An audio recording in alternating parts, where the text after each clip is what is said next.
This episode is sponsored by the WWW channels and Field of Greens, downtown's best spot for a fresh lunch every business day.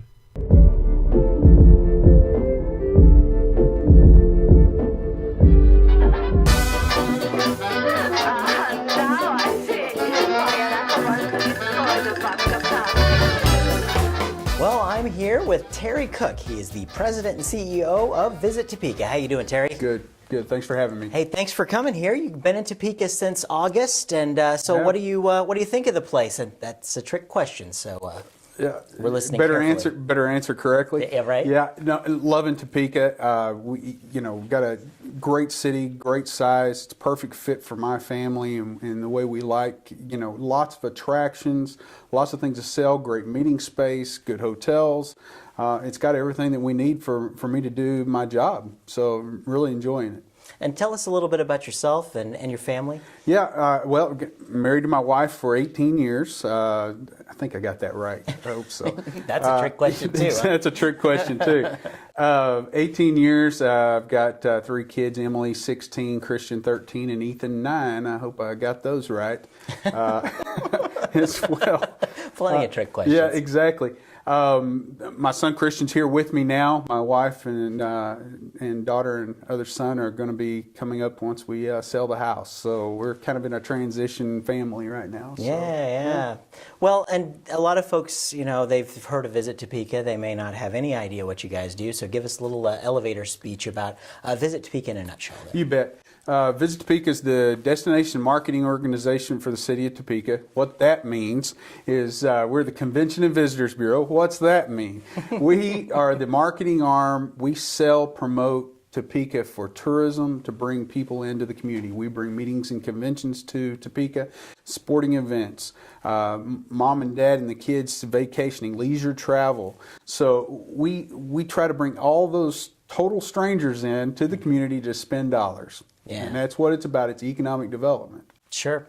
And when you first came here, you were saying you're going to spend the first few months talking to people who are major stakeholders in the community and finding out what they felt the needs were. What did you find out when you were speaking to folks? I tell you, I had some great meetings. Over 100 meetings with people in the first 2 months. I was pretty meetinged out after it was over. I bet. But I was able to meet with business owners. Was able to meet with local politicians. Was able to meet with just your common citizens, and learned a tremendous amount about how they felt about Topeka, what they felt their needs were, how from our organization, how it's viewed to how the city's viewed and how it works best, and was able to pick a lot of people's brains about where they think we should go with marketing, what's worked in the past, what they think in the future we can be. And so I learned a lot and was able to put together our marketing plan for this year based on quite a bit of the feedback we got from local citizens. So from that feedback and everything that you've been learning, what do you think are some of the biggest hurdles, and how do you think we jump over them? Well, the biggest hurdle we have is our brand. We've got to figure out what Topeka's brand is.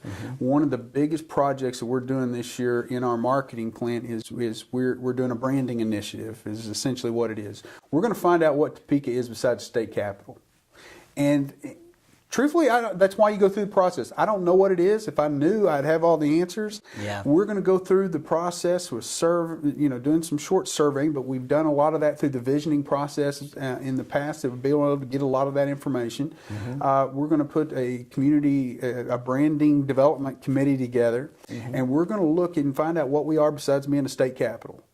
I like to use the example of Austin, Texas. Austin is the state capital of Texas. They're home to the University of Texas. But they went through a struggle about 15, 20 years ago.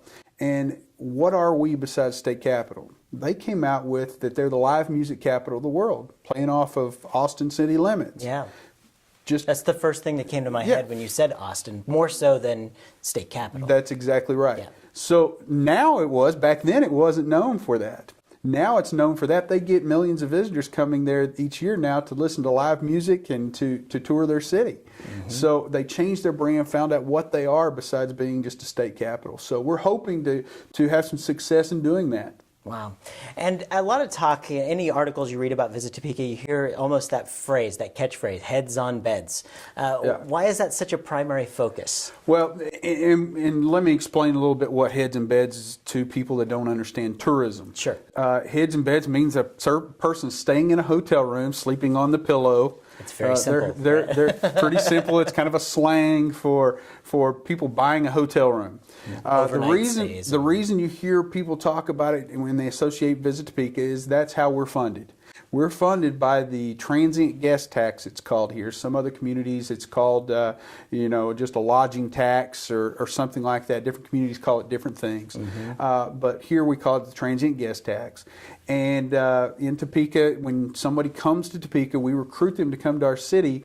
They spend 7% on each night on that room rate, and those monies go into to the city of Topeka, which then in turn fund us and other organizations. We don't get 100% of those dollars. Sure. So that's where the heads and beds come. So a focus, it's not our 100% focus. We try to build our tourism product. We have to work with our attractions. We have to work with different things like that to build our products for visitors to come. Yeah. But a big focus of why we go after conventions and meetings and sporting groups. We just booked the World Series for USSSA for 14-year-old softball. Oh, okay. All right. And that's coming in the summer in July, and that's a huge event for us. And we're thousands of kids and families coming to Topeka, and it just didn't happen. You had to go out and recruit it. You had to work behind the scenes to make those things happen. So the idea of the heads on beds is basically it's. Since you're funded that way, it's kind of just a little bit of insurance that you're going to be putting more heads on beds to that, and that's the primary focus here. That's correct. Occupancy, you'll hear occupancy rate, it's the percentage of those hotel rooms. So in Topeka, we've got, around 3,000 total hotel rooms. We can take and look at that occupancy. Did we increase the amount of stays in those hotel rooms? Sure. So, absolutely. And, a lot of people don't realize that a lot of tours and groups already come through Topeka. And, give us just a quick idea of the scope and kind of the frequency of that and your involvement with those groups. Well, frequency, they'll start coming around April. They start coming around tulip time. Yep. That's a big event you'll see the motor coaches and coming into town, the buses. Yeah. Coming into town, bringing all the people in to see that. And then throughout the summer, they come into town. We can have them, some stay overnight, a lot of day trips. Kind of a frustration for us. We feel we've got a ton of attractions here to offer, a lot of unique ones to do, and so we're working diligently to try to get more of them to stay overnight and to stay multiple days and see all our different attractions. It's a cheap, staycation area. I think come to town and it really is. I think last year, we had 280 motor coach groups that we tracked, just our office tracked. I believe that's the number.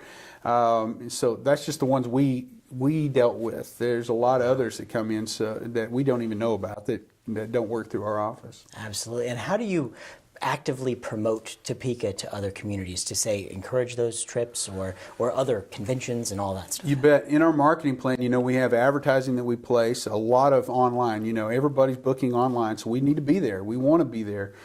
We do a lot through our website. We do pay-per-click purchases on Google and Facebook type stuff, and we want to be where those decision makers at. Promoting our website, driving to the website, we place advertising in publications throughout the region and the country that we feel will drive to us. We go to some trade shows for sports and for those motor coach groups that we talked about. We do a lot of direct sales, a lot of phone calls, a lot of meeting with meeting planners. That was nice. They have to have meetings too. That's right. we go and visit with those associations, those government planners. Where do they hold their trainings at? Corporations. We want to find that out, and so we want to encourage them to come to Topeka to do that. Those sporting events and those sporting groups are huge dollars for our community. They spend, if they're here for a leisure trip, they're spending about $150 a day per person. If they're here for a sporting event, they're spending about $100 per person family. If they're here for a corporate, they're spending over 200 because they're in their business account. Yeah. We like that. Yeah. More money they Take that. spend. That's right. So different, there's been different studies that show what different types of business spends. And what are some of the primary features and attractions that Topeka has that make us valuable on the tourism market? Well, we've got the newest tourist attraction in the state, which is our state capitol. They spend almost $400 million renovating this, and if you've not been to the capitol to see it, it's amazing. Yeah. It is absolutely amazing what they've done. It rivals the national capitol. I didn't get the awe feeling as much when I went into the nation's capital as I did going into our state capitol. We're actually doing a tour with that coming up real soon on the show. Yeah, here. it's incredible. It really is, and they're doing the dome tours again. So people know about the state capitol. Brown v. Board National Historic Site is a wonderful attraction. Yeah. But Topeka has a lot of very, very unique attractions. We've got Old Prairie Town that highlights, the Oregon Trail. Coming over the Oregon Trail, that is very unique. You've got even Truck Hinge is a neat, and people think, well, that's Something just to weird. See, yeah, I know a lot of people who live here who haven't even seen Truck Hinge. Oh, and it's a cool thing. Yeah, it's a cool attraction. You've got the Combat Air Museum. You've got the Great Overland Station. Combat Air Museum, if you've not been out there to see that, it's incredible the number of planes they have and what they have done with that place. You've got the National Guard Museum. So you've got tons of unique. You've got the Children's Museum. You've got the zoo. Yeah. I mean, so there's so many things to see and do in Topeka that are neat. If you haven't been to the Presbyterian Church to see the stained glass windows, The Tiffany. the Tiffany windows, Yeah. it's amazing. Yeah. It is absolutely amazing. And we've got the largest collection west of the Mississippi. I think I read somewhere. I think it might be in their publications. So get out and explore. Explore Topeka, even when you live here. Right. There is tons and tons of stuff to do. We hadn't even talked about Heartland Park Raceway. Absolutely great racing out there. They have more than just the drag races that everybody hears about, the NHRA races, which come in May, which are great. But they also have the dirt track racing. We came up, my wife came up, I couldn't believe it. She loved it. If you know my wife, she's not your dirt track fanatic. She absolutely had a great time and loved it. And so get out and explore. I think you got TPAC and the Expo Center and those guys, they bring in a lot of folks when they do shows. A lot of people will come here for them. They absolutely do. TPAC puts on some wonderful shows. Expo Center is a wonderful partner with us in recruiting these big conventions, these trade shows and things like that. And plus they put on shows and things for, my family was in a few weekends ago, we went to the Disney production that they had, Disney Live. A lot of things to do in Topeka. It really is. And I'm interested to know, how has it affected Visit Topeka, or how do you project that it will affect Visit Topeka with Topeka Regional Airport? We've got that kicking in here. How does that affect it? And also the downtown Topeka plans, with the plans of redoing Kansas Avenue. Do those things help you at all? I'll tell you what. I'll address the airline first. One of the things that other cities used against us when we bid on these big conventions was they don't have airline service. And so it was used against us all the time. Now we're able to go to those groups and say, look, we have airline service. You can fly in directly from one of the major hubs in the country, Chicago, and fly directly into Topeka. So it is a great selling tool for us in getting those meetings, conventions, and those big sporting events. As to the Kansas Avenue, I feel it's a game changer. It is it's hard for people to see it. Oh, well, you're just going to change the street and narrowing it down and those type of things. I've been through it in 2 other cities, and what it's called is an engineering term that it's called road diet. You're taking it from 5 lanes and narrowing it down to 3, essentially, and you're thinking, well, how can that do it? Trust me, the traffic flow, and it's shown, traffic flows better, flows smoother, and business increases. Can't explain why, business does increase in your restaurants and in your gift shops and those type of things. The sidewalks are widened. I'm looking forward to the public areas. Yeah. I think there's plans for some statues and things like that. Well, I can picture visitors coming up there and putting their arm around some statue and sending a picture. Well, then they put it on Facebook or Twitter and they're tagging it. They're in Topeka. Well, Yeah. where are you at? Well, guess what? They became our salespeople. Yeah. And so those are great things to do for our community. I can see more gift shops coming in. I can see more nightclubs. One of the things we need to grow tourism in our community and meetings, conventions, and sporting events and stuff is we need an entertainment district. Well, there's the potential that area could grow into that. Yeah. We not only need that, they need it for the university. The college kids want that. They want a place to go hang out. Our citizens want that. Yeah. So I see it as being a game changer that could really help tourism a lot. I have to agree with you, especially when you think about Kansas Avenue in that particular space and the different pocket parks that actually represent a little piece of each kind of business that have put them out there. Really awesome stuff. But and that has to help make this an attractive city to other folks. It does. People, especially meetings committees, they want to see we're reinvesting back in our community. Mm-hmm. They want to be where the nice new place is, and we all do. And so any of those type of developments really help us in our recruitment. And again, we're here to help the economy. So the more the groups we can bring in, they're spending money and helping our economy, creating jobs. And that's what's funding you guys as well. That's right, so exactly. It's bringing money in from outside to bring this service to grow our community. So win-win situation right there. That's exactly right. So, and a lot of people, coming back just to the core of Topeka here, how do we get some of these folks who have not experienced some of these attractions and some of these things that they live here? They may have lived here their whole life and they haven't been there. How do you recommend that we get people to go check their city out? And being a new person, and nobody knows me a lot yet. And, so I'm able to go to some place and talk to total strangers and they don't know who they're talking to kind of thing. And you ask, what are you doing? Oh, there's nothing to do in Topeka. Oh, there's nothing to do in Topeka. Oh, I hate that. Oh yeah.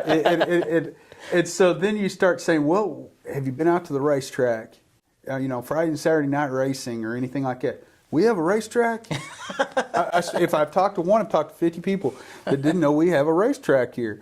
And so it's an opportunity to get to talk to them and tell them and share with them these unique things that there are to do and to see in Topeka. We're going to be doing some community trainings, I guess you say hospitality trainings. Mm-hmm. Our best salespeople are our local citizens.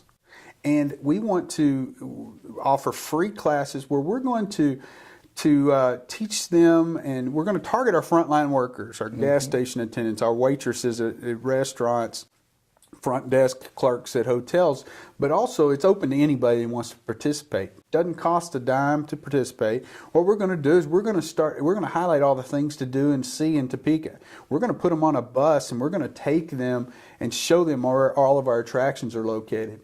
We're going to take them to a couple of our nicer restaurants that maybe our frontline employees have never been able to go to. But guess where their clients are asking them to go?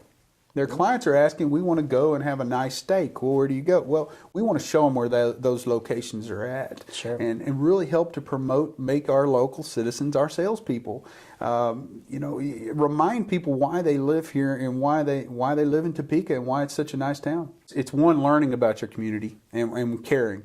I spoke to a group a while back in one of the social groups, and they were asking different questions, and I said the best way is to get involved. Everybody can get involved if you want to get involved. If you want to. Don't just sit and complain. Yeah. If you don't like it, get involved and help make change. Yeah. So that's a key point of how people can do it. Don't be negative about your own community. Yeah. People ask, how is it to live in Topeka? Put on the positive face to it. It helps. It all helps to be positive about your own community. Remember why you actually live here. Yeah. And so that's how they can help us. Everybody is our salespeople, as we said. And if we can get more people here spending dollars, it creates jobs. Yeah.